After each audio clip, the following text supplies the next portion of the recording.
So today's talk is called Inspect What You Expect. Because I think a lot of us run off with these expectations, not understanding the repercussions of our pursuit of them. And so I know I have. I've done it a lot in my life. And so to look at it and say, okay, well, if I want this, let me look into it. First of all, if I want this, how do I go about praying over it so that I can be a powerful manifester? You know, probably the best way, if I am expecting a new car, one would think that my constantly affirming, I'll never get a new car, would be the wrong way to go about it. Wouldn't you agree? I expect to win the lottery today. How do I know I expect to win the lottery today? Because I bought a ticket. Now, once I bought the ticket, I have no business going around affirming that there's an absence of money in my life. Inspect what you expect. If you are buying a lottery ticket because you expect to live with an abundance of cash, then we got to stop talking about the lack of cash. We got to quit begging, oh God, please give me an abundance of cash. Because I don't have enough, is the underlying thought. And within God, the response is, I agree, you don't have enough. You're welcome. That's often the response from the universe. We keep affirming the absence of what we truly want. And what we want to know, what we want more than anything, is to know love. We want that. We want to know it in every aspect of our lives. But we're not inspecting what love is. Everything I do is because I'm expecting to experience love. And then I wonder sometimes, well, how come I'm not experiencing it? No, I did not inspect my methods of knowing love, recognizing love. I cannot hurt another person expecting to have love, and yet so many do it. We do it all the time. We hurt each other, right and left. We hurt ourselves, and then, but God, they told me at Unity I could expect love. Yes, we can expect love, and unfortunately, this is what your love looks like, because you've either hurt yourself or you've hurt another, and we can't keep doing that. As long as we want another to go without love in some form, we can't expect to experience the full, abundant presence of love. How can I have a healing if I'm not willing that everybody have a healing? And it's brutal because there are people I don't like. There are just people, and I'm shocked. As I said, doesn't it upset you when the people you don't like have friends? It's like, what's going on there? I don't like that person. How can you like that person? Because I haven't fully inspected this God being. And I've gotten so much better about it. I've had to look into it and say, wait a minute. I'm judging personalities, not principles. I need to get on board with principle, active and present in my life, and admit that principle is active and present in their life, so that what I think about their personality doesn't matter. So that there is no valid reason to truly dislike a being, a living human being. Because at their core, God is. Because this may shock you. There's some people who don't care for me. There's a handful of people who are not, they're not writing me a love letter this week. And it's okay. It's because they didn't inspect who I am. And I understand because I often have not inspected the good that I am. I expect all the promises of unity, but I don't inspect what I'm going to have to do in order to, or think or do, in order to experience them. I see it in 12-step recovery. A lot of people want all the promises, but they don't inspect what it takes. I remember years ago at Unity Village, think it was Unity Village, no, it was Unity of New York. A woman was diagnosed with a life-threatening dis-ease. And she said, well, I'm just gonna myrtle it. And if you don't know what that means, Myrtle Fillmore, Unity's co-founder, she prayed her way to health after being diagnosed with tuberculosis. It took 2 years of daily, constant, affirmative prayer and inspection, self-inspection, God inspection, health inspection, in order to finally be free of all the symptoms of tuberculosis. And so when this person said to me, I'm going to just myrtle it, and I said, really? You're ready to make that kind of commitment? Because that is an enormous commitment, to surrender your life to the will and care of God. Meaning you will give up, you'll give up your pride. Myrtle Fillmore caught herself somewhere in those 2 years. She was getting sick again. It's like, I don't understand. I'm doing everything I'm supposed to do. I looked at my list of every fault I could find, and I couldn't find any. And that divine voice within said, yeah, okay, now make a list of your assets, and let's see what's up there. And one of them was pride. She was so proud that she never told anybody when she wasn't feeling well. She was so proud because in New Thought, a lot of people never allowed to mention any kind of sickness, never allowed to mention any upset. But, and so they miss out a part of the process of healing. Part of the healing is noticing it's there. Now, you can't entertain the problem, but you notice it's there, so then you know where to go within your prayers. And it's not, oh God, take this away from me again. Don't go begging God for stuff, because you're just affirming the problem. But it is a matter of, oh God, I want to be willing to release these thoughts and these behaviors. How would I develop that willingness? And then you'll be divinely guided. I know I am, and I'm not special, so anybody who wants to be divinely guided can be, but it's like, but I can't give up these thoughts and these behaviors, but I still want the wellness, okay? You know, I'm not going to forgive everybody, but I want everybody to forgive me. And I want to be happy, joyous, and free. I was taught God's will for me is to be happy, joyous, and free. And it did, well, yes, it is. God's will for you is to be happy, joyous, and free. However, in order to experience that happy, joyous, and free, it is, you got to show up mentally, emotionally, physically, spiritually, in order to take hold of the happy, joyous, and free. I'm often reminded of the 3rd step prayer and within the 12 steps, which is, God, I offer myself to thee, to build with me, to do with me as thou wilt. Isn't that lovely? And it was that will part that always confused me in the beginning, till I heard some woman say one night, but God's will for me is to be happy, joyous, and free. And I went, oh, thou wilt. To do with me as thou wilt, to make me happy, joyous, and free. Relieve me of the bondage of self. It took me years and years and years to really grasp what the bondage of self was. It's that I thought about me. There's an old line, I'm not much, but I'm all I think about. And I thought everything was about me.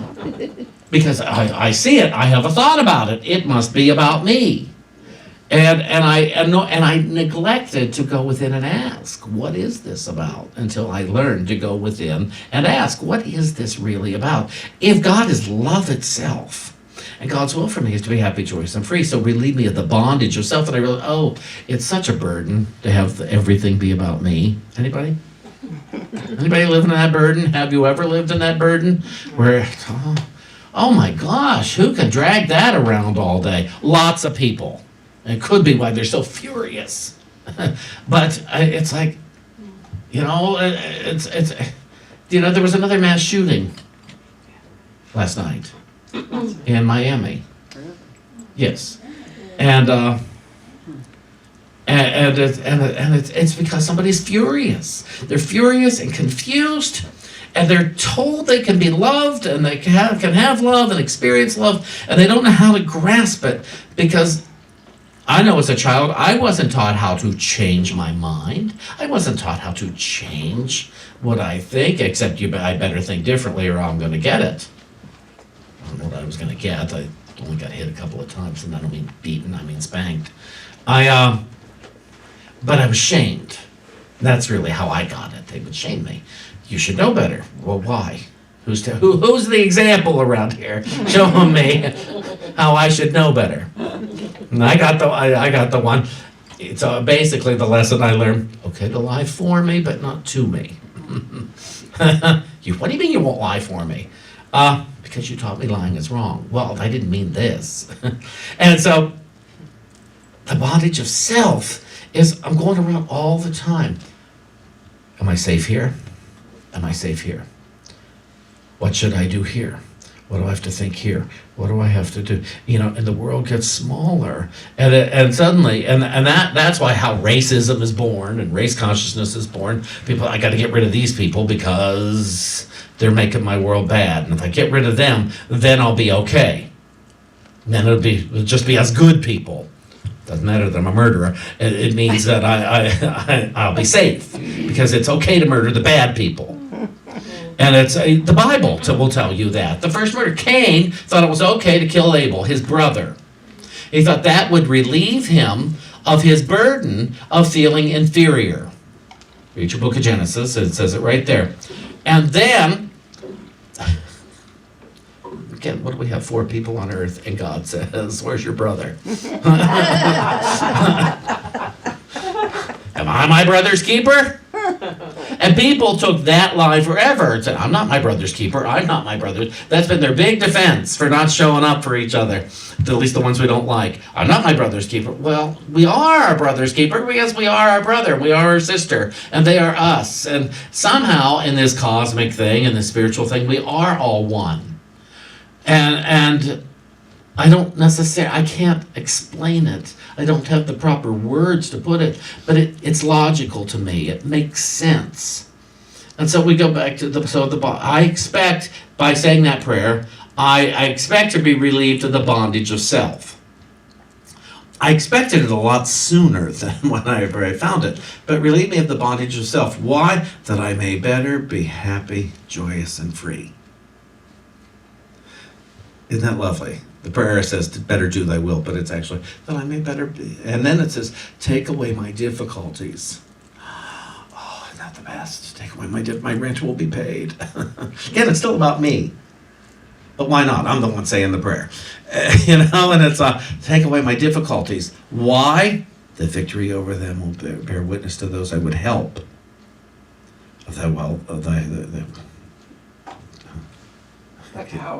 The way of life. If I don't do it all at one time, I get lost. It's like spelling Mississippi.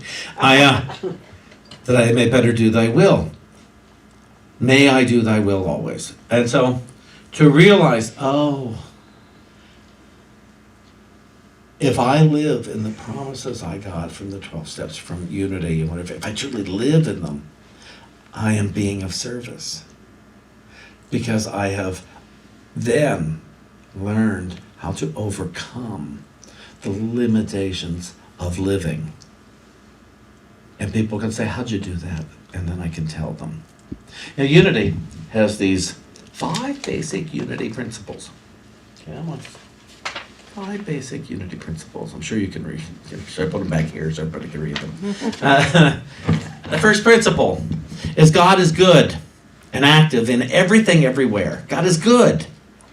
Okay, I didn't know God was necessarily good. I didn't have that word when I was a kid. I wasn't necessarily good. I was only good if I behaved. You better be good.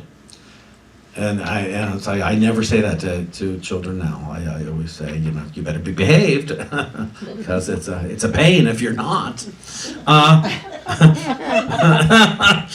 It is. It's annoying when people don't behave. But God is all good and active in everything, everywhere. And when the first time I read this, I thought, this is fantastic. This is just fantastic. This is why I stayed in Unity, because it's not conditional. I didn't show. You can have this when I'm done. And then number 2, I am naturally good because God's divinity is in me and in everyone. Well, what a relief. Again, we're back to even the people I don't like, even the people I've decided to be afraid of. God is good and in them too. because God is in me, and I don't have to differentiate between us anymore. Principles before personalities. It's and the moments when I'm able to practice that, it really is quite wonderful. 3, I create my experiences by what I choose to think and what I feel and believe. And so nobody's forcing me to think and believe. And anybody ever been in a relationship? You know, wasn't it their fault? And it's like, oh, I'm choosing this, and I'm choosing this, and I'm choosing this, and I don't want to admit I've chosen this because they haven't apologized yet, or they haven't acknowledged it yet, or whatever. But it's I create my experiences, and how do you tell a child that, well, honey, you're creating your experience about this because of what you're choosing to think. Imagine telling that to a 5-year-old. Tell this to your grandchildren. Honey, you're choosing this. That's just beautiful, isn't it? But what you can do with the child is say, let's create this experience over here. And then you start working with the children that, oh, I can create something over here. And you begin to forget about the other thing. 4th, rather than I'll give you something to cry about. That's always encouraging. 4, through affirmative prayer and meditation, I connect with God and bring out the good in my life. Through affirmative prayer and meditation, I connect with God and bring out the good in my life. Charles Fillmore, Unity's co-founder, defines prayer as conscious communion with God. And so through affirmative prayer, what is affirmative prayer? Somebody said that to me. What's a denial? What's an affirmation? I was telling them about Unity. And I said, well, an affirmation is all good is present everywhere. There is a healing thought available for my mind and my body. And she said, well, what is it? What is denial? And I said, there is no experience that is the boss of me. There is no health experience that is true or accurate if it is less than love. Things all of a sudden I'm going blank. I could go in my office and sit down and write 1,000,000 affirmations and denials. And but I think you get the point. Mm-hmm. Do you? Or have I been insufficient? There's no lack of love. There's no lack of money. There we go. There is no lack of any good thing. And so I've got to inspect what I expect to see as a good thing. I've got to inspect that and say, oh, I think money is a good thing. Why? I seem to be mad at it half the time. I feel like it has deserted me some days. So but I want a lot of it. So is that so? Because I expect then it will never desert me. And I have no idea what would happen if I had what I consider a lot of money. There's the old joke about the wealthy man. Very, very, very wealthy man. And he wants all his money converted into gold bricks. So he has all his money converted into gold bricks. And they're all in trunks. And when he dies, he drags these trunks into heaven with him. And he gets to the gates. St. Peter comes running to the gate and says, what's up? And he said, well, I brought this. And Peter opens the trunk and says, you brought pavement? Streets are paved with gold. It's nothing. We take it for granted here. It was so valuable to this man that he had to lug it all the way into heaven. And I imagine most of us are thinking in some way, gee, I wish I had more money than I have. No matter what we have, I wish I had more than I have. Why? Because it is my expectation that if I had more, it would be a good thing. Now, I'm not here to tell you it's not a good thing, nor will I tell you it's a bad thing if we had less. What I will tell you is we need to inspect our expectations so that we get our mind in the right place about money, about wealth, about abundance. How do we do that? Conscious communion with God. Conscious communion with Spirit. Spirit, tell me what to think about money. Tell me what to think about it. Years ago, I worked with a couple on counseling. I did a thing here where I was willing to give three counseling sessions at no fee around prosperity. And everybody had to read Edwin Gaines' book, The Four Spiritual Laws of Prosperity. There was one particular couple that I worked with, and they came as a couple. And we talked, and it was so interesting because they couldn't get together on what they wanted to set goals. They just could not. And I said, how about you guys come to see me separately? Now, one person, well, I could say the wife, nobody's going to know who it is. We haven't seen these people in years and years. The wife wanted, she loved stuff. She loved jewelry, she loved clothes, she loved travel, she liked cars, she liked all this stuff. And the husband, I'm not sure what he liked.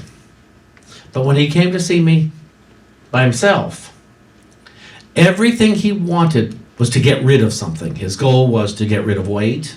He was to get rid of debt. And I had to say, well, I understand you don't want to be in debt, you want to be solvent, but how much would you like to have? How much money would you like to have? Rather than trying to get rid of something because God does not have a void. And I said, what would you like to weigh? And whatever else it was. And what impressed me is when the wife came to see me one-on-one, everything she wanted was spiritual. There was nothing material that she was asking for in her goals. It was all about knowing God more. And I would not have expected that. So my guess is the husband took on the thought, the only way she's going to be happy is to get everything. If I give her all the stuff and everything, so she could be over there relaxing and desiring God. And so I paid attention to that. And so but it says, I create my experiences for what I choose to think and what I feel and believe. Through affirmative prayer and meditation, I connect with God and bring out the good in my life. And so, if I simply am working at shifting the world, I'm never going to get to experience God in the way I want to. Now, granted, it may take us to our bottom, where there's nothing left to desire but God. Because everything else will have turned out to be such a disappointment because we didn't allow God to be in it. We hadn't inspected what we expected.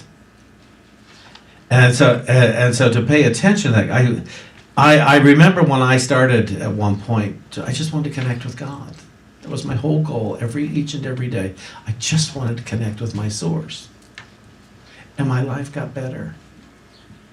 My life got so much better and different. And it's like, oh wow, this is lovely. And then the fifth one, it says, I do and give my best by living the truth.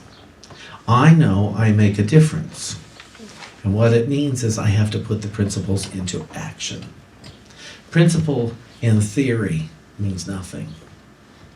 Principle in action. And sometimes it means a terrific risk to our ego. Sometimes it means I'm going to go out on a limb and expect to thrive because I want to know God in this. I want to know the joy that is promised in this. I want to know how to be happy, joyous, and free in authenticity. I want to know. I was promised it's possible. Today I promise each and every one of us it is possible. But it will cost us something. It will cost us our lack. It will cost us our rage. It will cost us our sickness. It will cost us our inharmony. It will cost us everything that is the opposite of love. And what is the opposite of love? Fear. And all that stuff I listed before, it's just another form of fear. I'm going to read one thing for you, out of the Holy Spirit's interpretation. It comes from Matthew, chapter 21. It says, peace comes from laying down your expectations and your judgments and accepting the truth as it is. There is no other way to accept the truth, for to accept it in any way other than as it is not to accept the truth.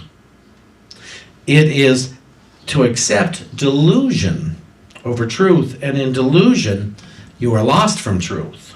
So it is better to meet your brother or your sister without expectations. In this way you have opened your heart to see him or her or them as they are. In finding them, you find yourself. So, inspect what you expect. Inspect what you expect from yourself. See if it is sufficient. See if you have the proper expectations of yourself in order to experience your heart's desire.